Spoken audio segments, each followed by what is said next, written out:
Perkenalkan naranku Sibukdin ya, kan tahu kabar yo.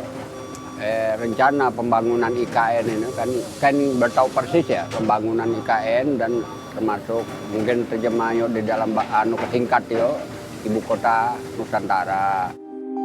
Sibutkin, kepala adat suku Balik, bicara soal Ibu Kota Nusantara atau IKN dalam bahasa adat Balik bercampur bahasa Indonesia.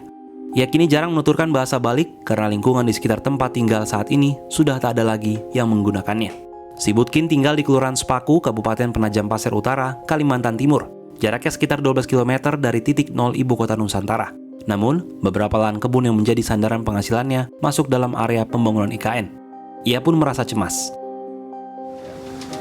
Memang IKN kan merasa nyawak Bayu tahu perencanaan ibu kota negaranya akan kensot kok bunuh kain daerah kain tanah danum kain ya kain berpikir ya lenon penyembolum kain kan nian tahun-tahun sore atau akan datang kan boleh tahu persis karena ini pembangunan IKN itu sangat sekarang narannya sulit lah dibandingkan dengan penyembolum kainnya dari hari-hari kebiasaan kain hanya ngomong tahun sekesa. Wilayah adat suku Balik dahulu berada dalam kekuasaan Kerajaan Kutai Kartanegara. Mereka tinggal di hutan dan menghasilkan lembaran papan untuk diserahkan kepada raja. Tersebutlah nama Balikpapan yang diambil dari julukan suku Balik sebagai penghasil papan. Pada pertempuran Balikpapan 1942, Belanda bersekutu dengan Amerika Serikat melawan Serdadu Jepang untuk menguasai kilang minyak. Suku Balik yang ketakutan bersembunyi di hutan hingga ke daerah Kecamatan Sepaku, Penajam Pasir Utara.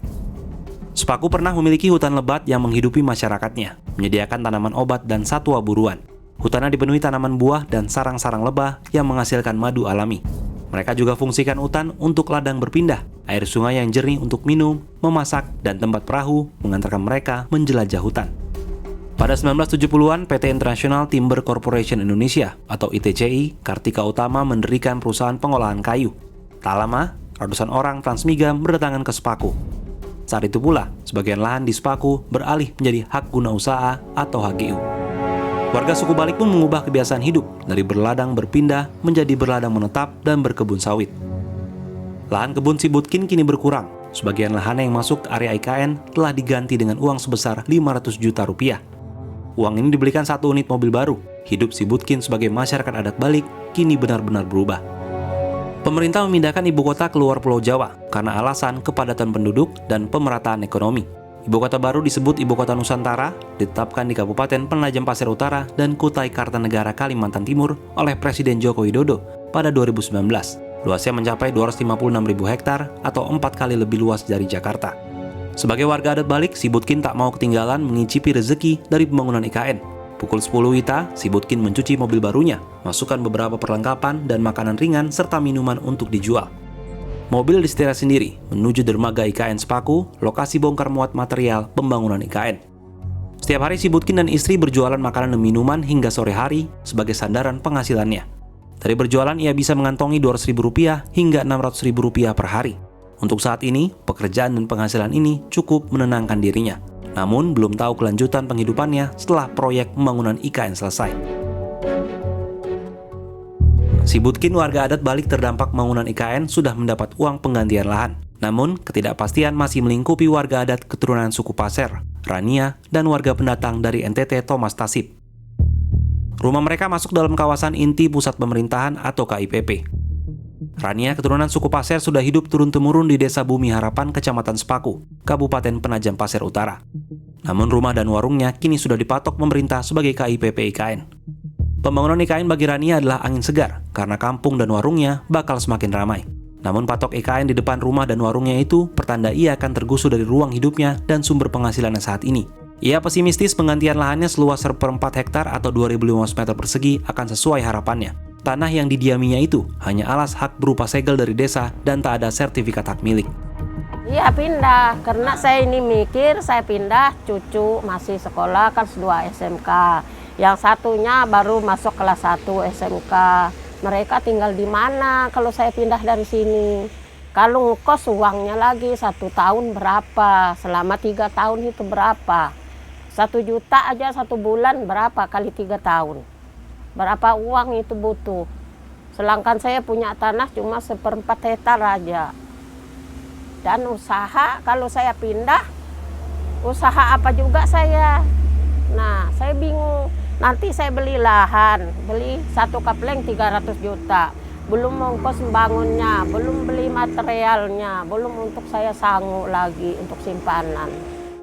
Rania makin gusar mendengar tetangganya menerima uang penggantian lahan yang tak sesuai. Dirinya juga menyebut jika janji pemerintah untuk tak menyingkirkan warga ternyata sulit dibuktikan. Nah, jadi masyarakat kan katanya dulu, kata Ibu Jokowi langsung kan, masyarakat tenang aja, ndak dianukan, nah, ndak diganggu. Semua orang kaget semua, RT 10 ini kaget semua, ndak dikasih tahu per meternya. Tiba-tiba disuruh bikin rekening, nanti situ kirim masuk rekening saya, lihat di rekening, kan orang hitung sendiri per meternya. Sekalinya dihitung cuma 160.000 1 meter. Keluarga sini, desa-desa orang-orang tetangga sini, keluarga kan cuma ngomong ini, sayangnya kita sudah kampung kita di sini kok kita disingkirin gitu. Malah punya kita sendiri, kita orang asli sini kok disuruh kemana gitu.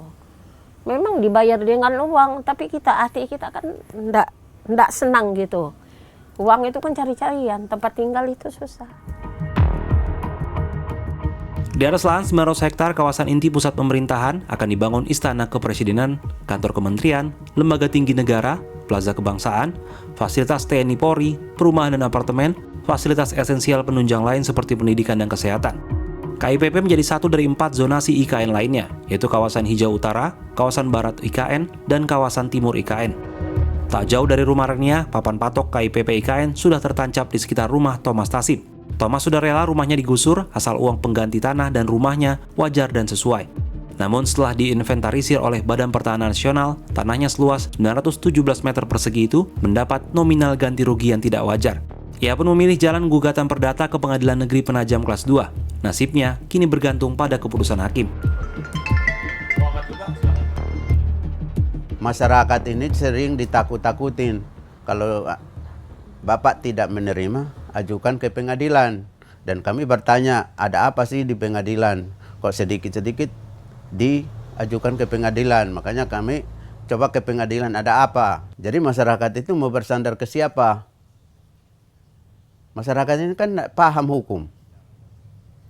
Tapi diintervensi dengan hukum. Jadi masyarakat itu kan takut. Di saat kita menandatangan persetujuan di kecamatan. Nah, disitulah masyarakat ditakut-takutin, akhirnya mereka bisa menandatangani. Kalau saya teliti di situ. Sesuai enggak? Nah, dengan adanya itu, saya tolak dan saya ke pengadilan. Pembangunan IKN bersinggungan dengan masyarakat dan ruang hidupnya. Aliansi Masyarakat Adat Nusantara atau AMAN memperkirakan sedikitnya 20.000 masyarakat adat terdampak pembangunan IKN. Belum lagi Badan Perencanaan Pembangunan Nasional memperkirakan sekitar 1,5 juta orang akan migrasi ke IKN. Peneliti antropologi Universitas Brawijaya Manggala Ismanto menyebut, jika masyarakat terdampak pembangunan IKN ibarat sedang berlayar di laut lepas yang membutuhkan navigasi. Kita melihat masyarakat atau warga di Sepaku ini jangan dari sudut pandang yang homogen gitu, semua sama, tapi mereka berasal dari punya kondisi sosial, ekonomi, politik yang berbeda. Jadi kita harus memandangnya banyak pihak yang heterogen gitu sifatnya. Dan adaptasi yang muncul itu juga terkait dengan bagaimana mereka punya sumber daya yang mereka miliki seperti apa misalnya. Kemudian kemampuan untuk membaca situasi seperti apa begitu. Terkait navigasi sosial itu memang akarnya adalah tanda kutip berlayar begitu ya di laut begitu.